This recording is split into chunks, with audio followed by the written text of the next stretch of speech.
റഷ്യയ്ക്ക് മുന്നറിയിപ്പുമായി American president Donald Trump രംഗത്ത് വന്നു. യുക്രൈൻ യുദ്ധം അവസാനിപ്പിച്ചില്ലെങ്കിൽ റഷ്യൻ ഉൽപ്പന്നങ്ങൾക്ക് പുതിയ നികുതിയും ഉപരോധവും ഏർപ്പെടുത്തുമെന്നാണ് അമേരിക്കൻ പ്രസിഡന്റിന്റെ മുന്നറിയിപ്പ്. അമേരിക്കയിൽ നിന്ന് മധു കൊട്ടാരക്കര തത്സമയം ചേരുന്നു. മധു, ഗുഡ് മോർണിംഗ്. യഥാർത്ഥത്തിൽ റഷ്യയും പുടിനുമായിട്ടൊക്കെ അദ്ദേഹത്തിന് കൂടുതൽ ചങ്ങാത്തമുണ്ട് എന്നുള്ള രീതിയിലുള്ള ധാരണകൾ പരക്കുമ്പോഴാണ് അദ്ദേഹത്തിന്റെ മുന്നറിയിപ്പ് വന്നിരിക്കുന്നത്. പറയൂ. Good morning S K. റഷ്യക്കെതിരെ സ്വരം കടുപ്പിച്ചിരിക്കുകയാണ് US പ്രസിഡന്റ് ഡൊണാൾഡ് ട്രംപ്. ഇന്ന് യുക്രൈൻ യുദ്ധം അവസാനിപ്പിക്കുവാനാണ് ഡൊണാൾഡ് ട്രംപ് റഷ്യയോട് ആവശ്യപ്പെട്ടിരിക്കുന്നത്. ഉടൻ യുക്രൈനുമായി ഒരു ധാരണയിൽ എത്തണമെന്നാണ് ട്രംപ് പറയുന്നത്. അല്ലാത്ത പക്ഷം റഷ്യക്കെതിരെ കനത്ത ചുങ്കവും നികുതിയും അതുപോലെ ഉപരോധവും ഏർപ്പെടുത്തും.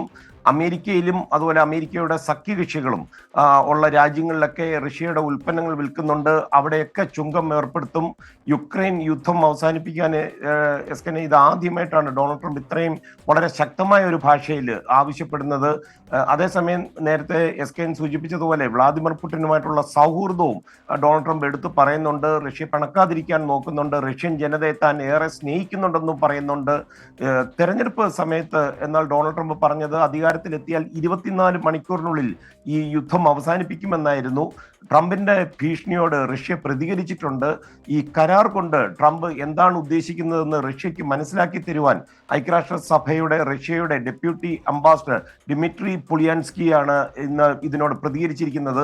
സംഘർഷം പരിഹരിക്കുന്നതിന് അതിന്റെ അടിസ്ഥാന കാരണങ്ങളൊക്കെ പരിഹരിക്കേണ്ടതുണ്ടെന്നാണ് ഡിമിട്രി പറയുന്നത്. 2014 മുതൽ യുക്രൈനിലെ US നയങ്ങളാണ് ഇതിന്റെ പ്രധാന കാരണമെന്നും അദ്ദേഹം ആരോപിക്കുന്നു.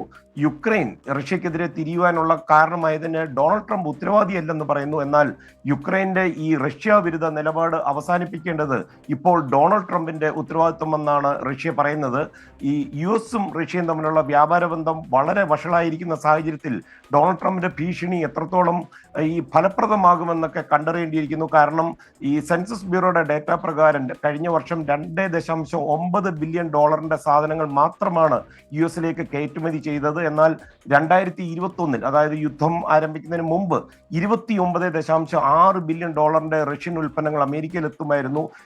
നിലവിൽ ആഗോളതലത്തിൽ ഏറ്റവും കൂടുതൽ ഉപരോധം കിട്ടിയിരിക്കുന്ന ഒരു രാജ്യമാണ് റഷ്യ. US, യൂറോപ്യൻ രാജ്യങ്ങളൊക്കെ ഉപരോധങ്ങൾ ഏർപ്പെടുത്തിയിട്ടുണ്ടെങ്കിലും അവശേഷിക്കുന്ന റഷ്യയുടെ പ്രധാന മേഖലകൾ വളരെ വിരളമാണ്.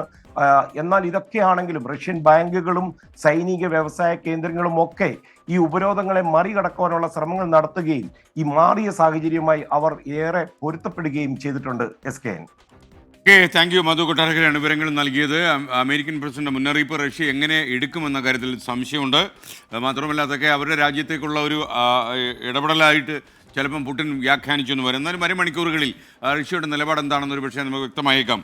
രതീഷ് പറയുന്നു, ഇപ്പോൾ വാർത്ത വായിച്ച ആ ചേട്ടന് ആക്ടർ ജഗദീഷിൻ്റെ ഒരു കട്ടുണ്ട്. ഈ മധു കൊട്ടാരക്കരക്കല്ല, അതിന് മുമ്പ് വാർത്ത വായിച്ച എനിക്ക് തോന്നുന്നത് വിപിൻ സി വിജയനാണെന്ന് തോന്നുന്നു. എന്തായാലും ഇത്തിരി പതുക്കെ ജഗദീഷ് അത് കേൾക്കണ്ട.